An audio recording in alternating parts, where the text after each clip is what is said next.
who is this for? Is everybody is putting out an amp modeler these days. Is this necessary? Now, it seems that everybody is putting out an amp modeler these days, all the way from the tried and true manufacturers that have been around for the past 10 years, like Axe-Fx, Fractal, and Kemper. Now, everybody, including Universal Audio with their UA-FX pedal line, and the Tone Techs, and even Fender's Fender Master Pro, everybody has some form of amp modeler these days. The market is becoming oversaturated. Now, everybody is getting into the amp modeling game, and for good reason. For the eternity of electric guitar, bedroom guitar players have been asking for stadium sound tones with cranked amps at bedroom volumes. Now, profilers and amp modelers are actually pretty profitable too, because most people, I'm going to go out on a limb here, say are hobbyists, guitar players, and they're usually not leaving their house or their bedroom to play music. So of course they want a cranked JTM 45 or a cranked 800 JCM, or, you know, a cranked Mesa Boogie, dual rectifier, triple rectifier, quadruple everything rectifier at bedroom volumes. So of course everybody's going to be making them. It's what we want. It's what we've been asking for. Heck, that's the reason why I bought the Axe-Fx 2 XL Plus back in 2017, is because I wanted stadium-sized rock tones in my 300 square foot apartment here on Capitol Hill in Washington, D.C. And it still works tremendously. But there is one drawback of using that Axe-Fx 2 live, and it's the fact that it is a rack-mounted unit, and it doesn't have a powered stage built into it. So I have to lug around either a rack bag or a rack case, and then a power unit, which is not ideal. There are some cases where it's ideal. Most bars are not ideal. So you either run front of house directly, or you run 4-cable method into an amp, which means you have to require you to run an amp anyways, or you use like a power stage 200 and an extra cow, which is more gear, or you just use that as an effects processor, which kind of negates the fact that you're using an amp modeler just for your effects. It's just not ideal. A rack-mounted unit doesn't make sense unless you're a big touring band with a huge flight case, or you just want to lug around a bunch of gear. It's up to you. I don't want to lug around a ton of gear. I want it as simple as possible. Now, I personally use a clean power amp into a cabinet of choice, which is the Blackstar St. James, which is great. I think it's amazing, but it's not ideal, right? It's a lot of gear to lug around. I mean, I like the tone. It's worth it for me.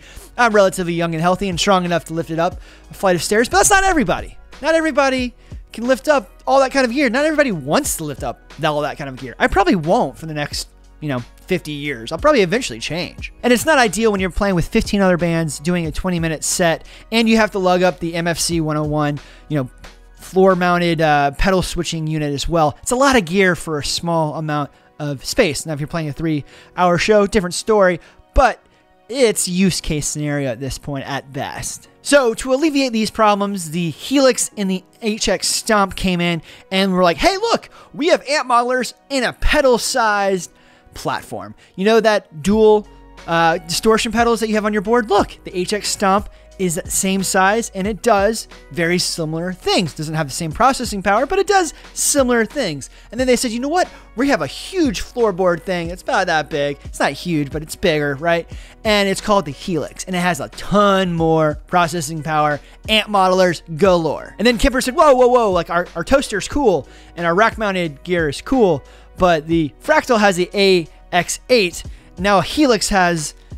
Line 6 has the Helix. Like, we're in trouble. We need to come out with the Kemper floorboard, which was perfect, which is exactly what Kemper users wanted. But now it's almost 2024, and everybody wants condensed pedal boards and condensed rigs. So what does Kemper come up with?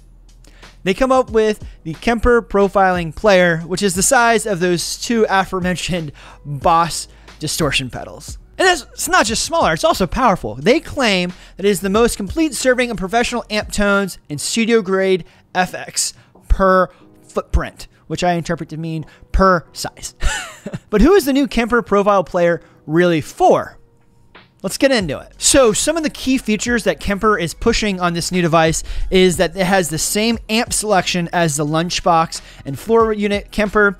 It loads any amp profile from anywhere across the web. It has a select number of FX settings. You can only use 4 here. I think 2 before the amp and 2 after the amp. You can load in your own IRs, and you can switch between presets. This is all good and nice because, I mean, let's be real here. Most of us are only running a few effects at any given moment, unless you're in some worship band. But here's the catch. This device does not profile amps, hence the name Profile Player. But that's the good news. If you're like me and you don't have a whole lot of amps except for maybe like a Fender Blues Jr., you're not going to be profiling amps anyways. You can get tons of different profiles from people like Tone Junkie or even Lone Star's Michael Britt, who has some of the best profiles on the planet. What I'm saying is you'll be hard pressed to find some good sounds for this little device. Recently, I put out my Guitar Pedal Board 2024 video, and wouldn't you know it, I'm not playing through an amp either. I'm playing through the HX Stomp XL as my amplifier and some tones, and this kind of device rivals something like that solution. It is literally an ampless solution. So you can go front of house, in-ear monitors, or you can go into a clean power section like the Power Stage 200. I still have a hard time saying that, into a cabinet of choice. It is literally an ampless solution where you don't have to think about lugging up a ton of gear. All you need is your guitar on your back and your pedal board in hand with your amp modeler on your pedal board. It is fantastic. Welcome to the future. So if you're somebody who's ready to ditch the amp in 2024 and go front of house and maybe some in-ear monitors, then the Kemper Profile Player is worth checking out. Now, Fractal and Kemper have been the industry 2 standards for the past, I'm going to say 15 years when it comes to amp modeling. And while Fractal has been pumping out gear and models and floor units and everything every which way for the past 15 years, Kemper has been a little bit on the slower side. Yes, they have the toaster and the rack mounted units, both powered and unpowered, but it took them a long while to get into the floorboard side. One of the major complaints that Kemper has over Fractal is that Fractal put out the AX8, which is a smaller, not necessarily as powerful of a unit as like the XFX2 at the time. And it was awesome because it was a floor unit. You didn't have to lug it around. So Kemper goes, oh, you know what? We're going to compete. Let's put out the floorboard unit. I can't remember what it's called. And then people were like, yes, this is exactly what we want. And then Fractal says, you know what? It's time to upgrade. We're going to release the XFX3, which is a lot better and a lot more high end. And on the same time, or slightly later, we're going to release the FM3 and the FM9. Now, all of a sudden, Kemper's floor unit is massive by comparison to the FM3.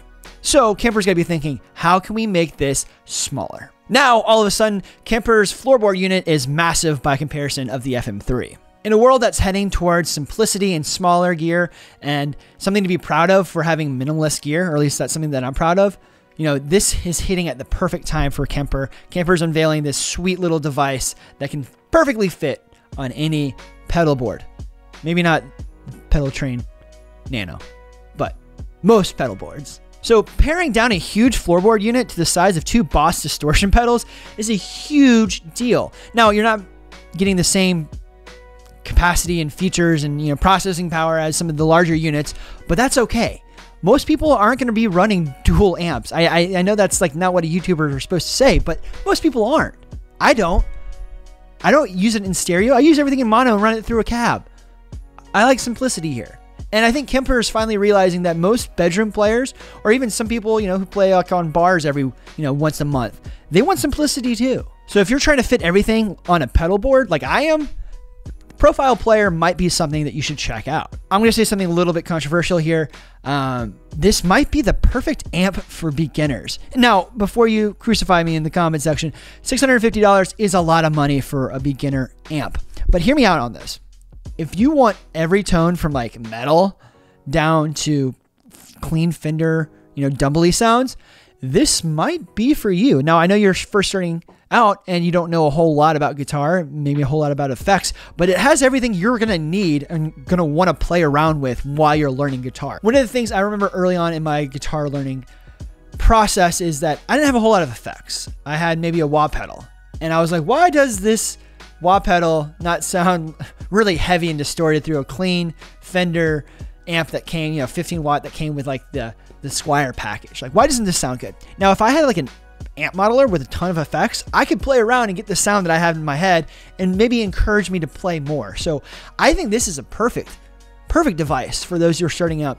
Yes, it's on the higher side. $650 US is on the higher side for a beginner amp. I would say it might be like, you know, the highest for beginner amp, but it will give you everything you need and everything that you could ever want as a beginner, so you can stay motivated and become the best guitar player you want. I mean, after all, that's what we want, right? We want to become the best guitar player with the best tone. So why not? If you have the money, check out the Kemper Profiler Player. It might be the perfect beginner-friendly amp for you. And then I also think that, you know, this is the perfect stepping point into the modeling world. If you're somebody who's always had a tube amp or a solid state amp, I will never get into amp modeling. Amp modeling is kind of expensive. Like when you think of like the Fractal stuff and the Kemper stuff, the high-end stuff, I mean, like you're thinking like over $2,000. That's a lot for something that you're going to try, something that you don't know if it's something for you, something that the internet is divisive and very split on. It's either, yes, amp modeling is just like a tube amp, or I will never do amp modeling because it sounds nothing like a tube amp. $2,000 is a lot to split on something that you're not exactly sure if that's going to work. The Kemper Profiler Player comes in $1 less than the Line 6 HX Stomp. Coincidence? I absolutely think not. It is the perfect entryway into getting into amp modeling to see maybe if it's for you. It doesn't have all the bells and whistles. You can't replace all of your amps because you can't profile it, but it is the beginning and opening stage to the amp modeling world. So if you're looking to dip your toe into the amp modeling, digital modeling world, I definitely think the Kemper Profiler Player is something worth checking out. Now, I haven't gotten my hands on the Kemper Profiler Player yet, as it came out 2 days ago, but I still think the Line 6 HX Stomp XL is the best bang for your buck for amp modelers in 2024. And if you want to find out why, check out this video over here, and I'll see you over there. And until then, let the music play.